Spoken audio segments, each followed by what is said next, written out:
Donc ici, la deuxième question, je vais peut-être vous la rapprocher dans un premier temps.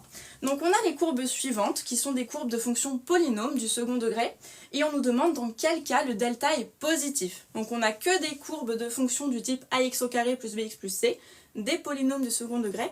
À votre avis, dans quel cas le delta est positif? Qu'en pensez-vous? Donc on a du D, du C, CE.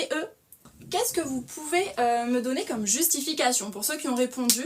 Ah, on a Thiago. Ben non, delta égale 0 pour la A. Ok, alors très bien Thiago. Pour la A, effectivement, on a un delta qui vaut 0. Pourquoi le delta vaut 0 sur la A? Comment tu l'as deviné? C'est E parce qu'il y a deux racines, voilà, ok, super, très très bien. Donc oui, vous avez tous à peu près compris pour ceux qui ont donné les justifications, donc on va expliquer à ceux qui n'avaient pas compris depuis le début.